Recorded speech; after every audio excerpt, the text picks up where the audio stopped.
Hello everyone, welcome to PCV Vinyl World. Today I wanted to do a quick ranking of the albums for a band you may or may not have heard of called Badlands. They had 3 albums in total, led by Jakey Lee, who was Ozzy's guitar player after Randy Rhoads passed away. He did 2 albums with him, Bark at the Moon and Ultimate Sin.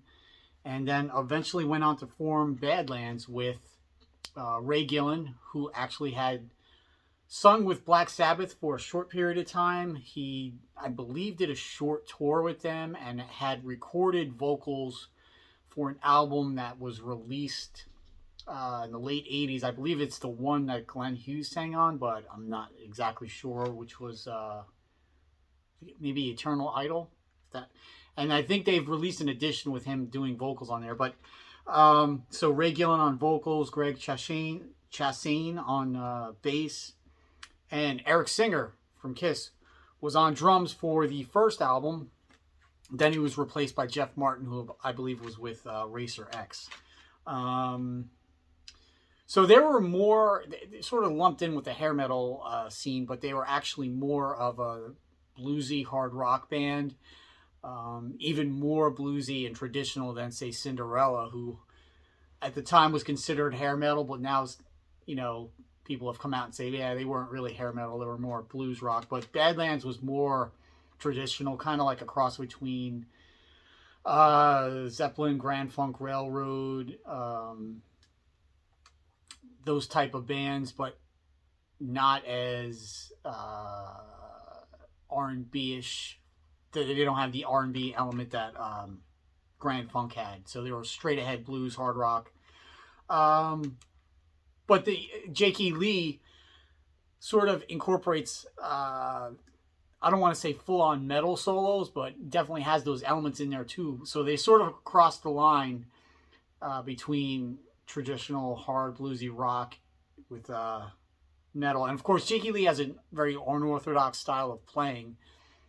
He doesn't play straight power chords. He adds in all these additional notes, which if you've ever tried to play some of the Ozzy stuff with him, it's actually pretty difficult, the rhythm parts, because he plays all these odd chords and have a lot of odd stretches and fingerings that he adds in notes. So definitely a unique player. So they had 3 albums, like I said, signed to Atlantic Records initially.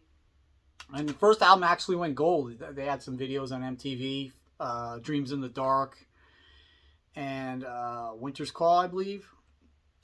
Went on to release Voodoo Highway, their second album.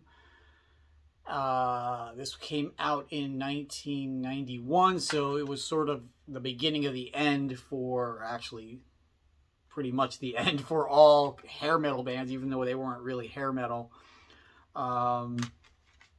Then they recorded another album called Dusk, which was released later in the 90s, 99. I believe Ray Gillan had left the band after the tour for Voodoo Highway, and they even continued, I believe, with a female singer possibly. Well, never recorded anything really. I don't even know if they actually played. Ray Gillan joined a band called Sun Red Sun, who had 1 album. I don't think it was even released at the time. Might have came out later. But he had passed away from AIDS, actually. Not sure what year. It was sometime in the early 90s. And since then, there's been these accusations that he had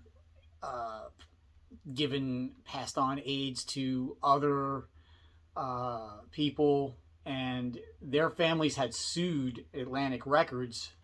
So that's why these albums have not been re-released. I'm not sure the legality of this one. I'm not even sure the legitimacy of this one being released in the first place, who had the rights to it or whatever. But that's why you never seen these albums re-released on vinyl or CD, actually. There was I believe a Rock Candy's reissue of this one a few years ago, but it was quickly taken off the market. So these are pretty rare even on CD. These 2, the first one was definitely widely released on vinyl, but it still goes for over $100. The second one, there's some promos and stuff, and I think some overseas releases of it. I mean, this one can go upwards of over 1,000. on vinyl. So anyway, I just wanted to, not really much of a ranking, but more of a description of the band, and just wanted to talk about it because they are a pretty well-known band in the hard rock metal community. Jakey Lee sort of just disappeared for well over 10, 15 years, and had a band called Red Dragon Cartel, which I believe had 2 albums and a few different singers. So I was kind of thinking that maybe that this one, which is my third choice, Dusk, would actually slipped into the number 2 spot. But so the opens up with a song called Healer, pretty good. Sun Red Sun. All the songs are really good on here. It's just there's not one of those standout killer tracks that pushes this album into the next stratosphere, but all these songs are really good. Doesn't even sound like demos. It sounds like a well-produced album. But of course, this band doesn't really have any tricks studio-wise. So, but if you've never heard any of the songs on here, I definitely recommend seeking this out. You could find these on eBay. I think they're bootlegs. Usually they sell all 3 for like $30 or something like that. But finding originals is pretty pricey. Probably cost you about $20 for each CD, I would think. So yeah, I would definitely seek this out. It's the most sort of down to earth groove Latin album. Definitely no tricks here. No, not a lot of metal influence here, but it's still pretty hard and heavy, if you know what I mean. Coming in at number 2 is Voodoo Highway. It's a shame that this didn't get more push from the record company because, like I said, they weren't a glam metal or a hair metal album. Opens up with a track, which is probably my favorite from them in total, called The Last Time. They actually had a video for it. If you watch the video on YouTube, you can see that it looks like it was actually, nowadays someone can film something better looking on an iPhone or whatever, but the song itself is really good. If you look at the comments for that video, someone actually says, if you don't like this song, I will personally come to your house and punch you in the face, which is pretty an accurate description of how good the song is. It's a little slower, definitely less metal than the debut.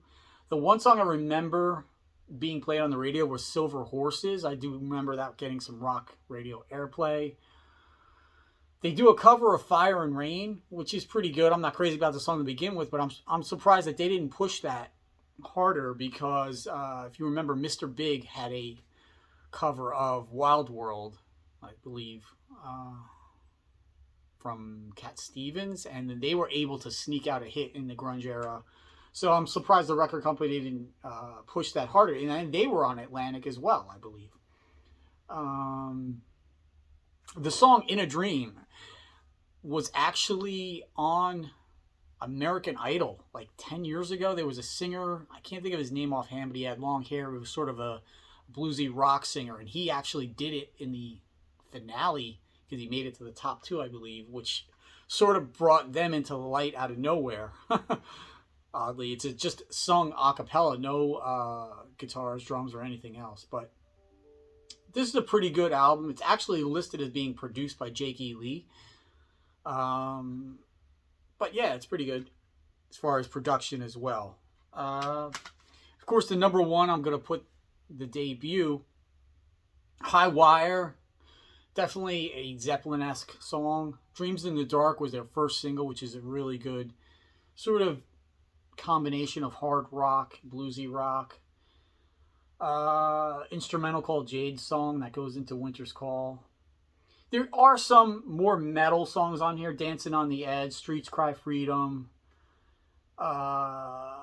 Seasons was a slower ballad, which is pretty good. Ball and Chain. But yeah, this one I think is like sort of the perfect combination of the hard rock / hair metal and bluesy rock. Definitely this band would qualify for one of those bands that I would call no frills metal, that sort of period between late 1989 through 1992-93, where bands were already stripping down their look and sound. You could see these guys, although they had the teased out hair, they they were not into wearing women's makeup and this and that. And in fact, they look like a lot of the bands looked in like three or 4 years later in the early 90s. Of course, Eric Singer went on to replace Eric Carr in Kiss. Not sure why he got fired. I think it's the only band he ever got fired from. Maybe it was just he was into a more hard rock feel. He didn't really get it. I haven't heard really anything from Jake E. Lee of why they got fired, and I really haven't heard Eric Singer mention much about this album too, because he played with Leader Ford, Black Sabbath, and some bands before this, including Paul Stanley's solo tour in 1989 was the same year as this. So anyway, just wanted to talk about this band for a little bit, and if you know this band, make some comments, and if you want to rank them, let me know as well. Thanks, and if you like these videos, please subscribe.